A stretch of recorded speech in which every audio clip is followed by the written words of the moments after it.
안녕하세요. 송도저인내과 조진경 원장입니다. 영상 촬영을 준비하면서 의학적인 것 이외에 환자분들께서 가장 많이 궁금해하시고 가장 많이 물어보시는 질문이 뭘까 생각을 해봤어요. 너무 의학적으로만 얘기하면 재미없게 느껴지실 수도 있고 결론은 검사 잘 받아라 이런 똑같은 얘기만 한다고 생각하실 수도 있고요. 그래서 이번에는 좀 편하게 보고 들으실 수 있는 주제로 준비를 해보았습니다. 병원에 물어보면 항상 똑같은 대답을 합니다. 보험은 보험사와의 약관에 따라 다르므로 보험사와 직접 상의하시라고요. 맞는 말입니다. 저도 사실은 모르는 부분이 많기도 하고요. 그래서 제가 답답해서 환자분들께 이것저것 여쭤보기도 했었고 나름대로 공부도 좀 하기도 했었습니다. 병원에서는 시간 때문에든 뭐든 잘 하기 힘들었던 얘기를 지금 짧게나마 해보려고 해요. 첫 번째로 건강검진을 하러 왔는데 실비 되냐고 물으시는 분들이 아주 가끔 계세요. 안 됩니다. 기본적으로 건강검진은요, 몸에 불편한 증상이 없는데 혹시 어디 이상이 있는지 없는지 확인하기 위해서 검사를 하시는 거예요. 실비보험은 질병이 있을 때 그 검사와 치료에 들어간 금액을 보상을 하는 거고요. 그러니까 당연히 증상이 없이 검진으로 시행하는 것은 실비 적용이 안 된다고 단호하게 말씀드릴 수 있습니다.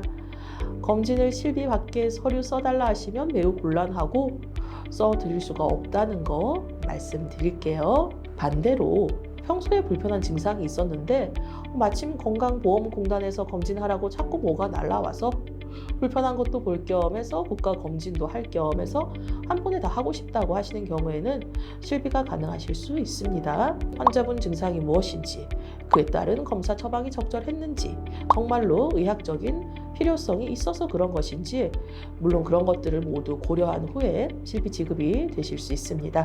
또 다른 예로 특별한 증상이 없어서 검진으로 대장 내시경을 했는데 대장 용종이 나와서 또 큰 거라서 당일 대장 용종 절제술을 했다. 이런 경우에도 실비보험 되실 수 있습니다. 대장 용종이라는 진단이 내려진 거고 당일에 그에 따른 치료를 한 것이기 때문입니다. 용종 절제술은 시술명이기 때문에 가능하지만 아주 작은 용종을 겸자로 제거하고 나온 경우에는 또 실비 지급이 안 되실 수도 있습니다. 용종 절제술이라는 시술을 하신 게 아니고 검진 대장 내시경 검사로만 마무리했기 때문에 실비 지급이 안 되실 수 있는 거예요. 복잡합니다. 이런 경우라고 해서 실비가 병원비 100%가 다 나오는 게 아닌 것은 아시죠? 어느 정도의 공제 금액과 본인 그 부담금을 제외하고 지급이 되실 겁니다. 그게 얼마인지는 보험사만이 알고 있으니까 병원에 물어보셔도 전혀 알 수가 없습니다. 두 번째로 예방접종은 실비가 안 됩니다. 모든 예방접종이 다 안 됩니다. 예외가 없습니다. 예방접종은 감염되지 않기 위해서 예방적으로 맞는 것이지 질병이 있어서 그 질병 때문에 맞는 것이 아닙니다. 그러므로 예방접종은 실비가 안 됩니다. 어떤 분께서 실수로 못에 찔리셔서 화상풍 예방접종을 받으러 오셨어요. 못에 찔린 것 때문에 맞는 거니까 실비가 되어야 하지 않느냐고 얘기하신 적이 있습니다. 안 됩니다. 못에 찔렸다고 해서 화상풍에 걸린 것이 아니라 못에 찔려서 화상풍에 걸릴 위험이 높아졌기 때문에 화상풍에 안 걸리기 위해서 예방접종을 하시는 거예요. 못에 찔린 상처 자체가 화상풍은 아닙니다. 저도 당연히 그분께서 잘 나으시기를 바랬지만 화상풍 예방접종에 대해 소견서를 써드릴 수는 없었습니다. 설령 써드렸다고 해도 실비는 못 받으셨을 거고요. 다만 못에 찔린 상처로 인한 약, 먹는 약, 항생제와 소독약 이런 것들은 실비가 되셨을 거예요. 치료를 위한 처방이었기 때문에 그렇습니다. 수액 맞으시는 분들은 실비 되냐고 물어보시는 경우가 참 많으세요. 기본적으로는 탈수가 아주 심한 경우, 예를 들면 장염이 생겨서 구토나 설사가 아주 심하고 식사도 못 하시는 경우, 이럴 때는 소견서를 써드리고 또 대부분 받으셨다고 하셨습니다. 심한 독감이나 감염성 질환으로 인해서 고열이 지속되어서 먹지도 못하고 탈수가 있으실 때도 소견서 써드리고 있고요. 소견서를 인정하는 건 보험사의 몫이지만 이런 경우 대부분 인정받았다고 얘기를 해주셨습니다. 보통 혈액 검사도 하는 경우들이 많아서 그런 것들을 고려해서 인정해 준 것일 수도 있겠습니다.